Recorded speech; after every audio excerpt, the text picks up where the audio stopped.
তো দেখো আমরা এসে গেছি কোথায়, আমরা এসে গেছি জলকণ্ঠেশ্বর মন্দিরে, টেম্পল এটা।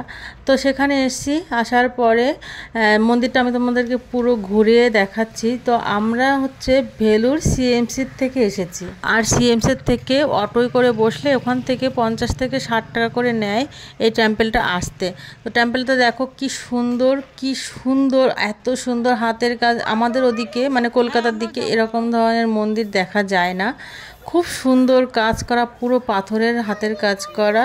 আমি ভেতরটা গিয়ে তোমাদেরকে পুরো মন্দিরটা ঘুরে দেখাচ্ছি। এখানে দেখো মাথায় সবাই ফুল দেয়, সাদা ফুল। তোমরা এই ভিডিওর মধ্যে অনেক জায়গায় দেখতে পারবে মাথায় ফুল দেওয়া রয়েছে মেয়েদের। ভালো করে খেয়াল করে একটু দেখবে, সবাই মাথায় ফুল দেয়। মানে যেই মন্দিরে বেশিরভাগ মানে 100 জনের মধ্যে 90 জন মাথায় ফুল দেওয়া থাকে। ভিডিওটা একটু ভালো করে খেয়াল করলে তোমরা দেখতে পারবে সেটা। আর এখন শুরু হয়েছে সন্ধ্যা আরতি, সন্ধ্যা হয়ে গেছে। তো এইখানে নিয়ম আছে, এই যে মন্দির মানে ভগবানকে মাথায় করে নিয়ে মানে ঘাড়ে করে নিয়ে ঘুরে বেড়াচ্ছে।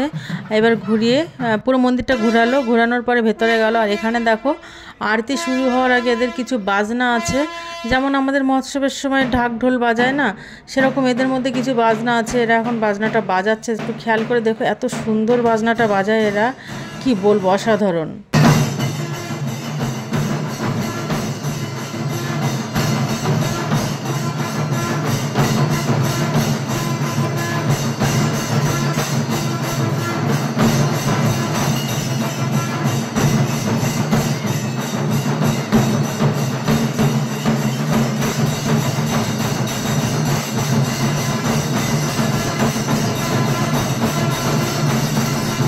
তোমরা একটু খেয়াল করলে দেখতে পারবে ভালো করে, সবার মাথায় কিন্তু ফুল আছে, কম হোক বেশি হোক সবার মাথায় অল্প অল্প ফুল আছে। তো আমরা চলে আসলাম এই যে সামনে, মন্দিরের সামনে চলে আসলাম। এক সাইডে কিন্তু প্রসাদ বিতরণ হচ্ছে, তো ওদিকটা আমরা পরে যাব। তার আমরা চলে আসলাম ভেতর সাইডটা, মন্দিরের ভেতর সাইডটা চলে আসলাম। এই যে বা সাইডে এখানে সবাই দিয়া জ্বালিয়েছে, এখানে দিয়া আগরবাতি নিয়ে সবাই এখানে দিয়া জ্বালায়।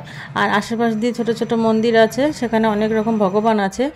আর এইটা হচ্ছে একটা স্বর্ণ মানে এটা সোনার আর কি, এই একটা এটা কি বলে আমি জানি না। এই যে লেখা আছে দেখো, আমরা এটা কিন্তু পুরোটা সোনার, ভেতরে ফাঁপা কিন্তু উপর দিয়ে সোনা দিয়া, এখানে সবার কাছে শুনলাম। আর এটা হচ্ছে গিয়ে এখানে সবাই তেল দান করে, অখণ্ড জ্যোতি। এখানে সারা দিন ওই তেলটা মানে দিয়াটা কোনো সময় নেভে না। আর এটা একটা কুয়োর মধ্যে সবাই পয়সা দেয়, পয়সা দান করে। তারপর ওখান থেকে চলে আসলাম একটু সামনের দিকে, এখানে অনেক রকম ভগবান সব দিকেই আছে। এখানে কিছু ফুল বিক্রি হচ্ছে। আর সামনে এসে আর একটা দেখতে পারবে, এটা কিন্তু এটাও সোনার, এটা কিন্তু বাইরের সাইডে, আগে যেটা দেখালাম সেটা ভেতর সাইডে ছিল। আর এই ঠাকুরের উপরে যেটা সেটাও সোনার, এটা হচ্ছে ত্রিপতি ভগবান। তো ত্রিপতি ভগবান, ত্রিপতি সামনে আর একটা বড় মন্দির আছে একটু দূরে আর কি, সেটা আমি পরে গেলে পরে তোমাদেরকে দেখাবো একদিনকে। তাই ত্রিপতি ভগবান যখন ত্রিপতিতে যাচ্ছিল তখন নাকি এখানে কয়েকদিন ছিলেন ইনি, তো তাই জন্য এনার মন্দির এখানে একটা করেছে। আর এই যে লাইনটা দেখতে পাচ্ছ, এই লাইনটা কিন্তু প্রসাদ নেওয়ার লাইন। এখানে সবাই লাইন দিয়ে প্রসাদ নিচ্ছে, তো আমরাও দাঁড়িয়ে গেলাম প্রসাদ নেওয়ার জন্য। তো এখানে পোলাও বিতরণ হচ্ছিল। আর এরা পোলাও হোক খিচুড়ি হোক যেটা দেবে সেটার মধ্যে কিন্তু কারি পাতা অবশ্যই থাকবে।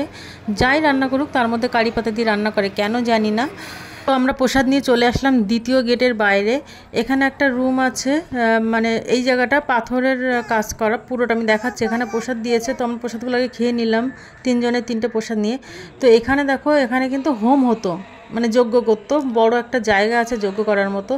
আর এত সুন্দর পাথরের কাজ, তোমরা না দেখলে বিশ্বাস করবে না। কলকাতা হয়তো এরকম পাথরের কাজ কোথাও নেই, কিন্তু যখন দুর্গাপুজো হয় তখন অনেক জায়গায় এরকম ধরনের প্যান্ডেল করে, প্যান্ডেলের মধ্যে আমরা দেখেছি। কিন্তু আজকে আমি নিজের চোখে দেখে গেলাম যে পাথর দিয়ে কি অসাধারণ কাজ করা যায়।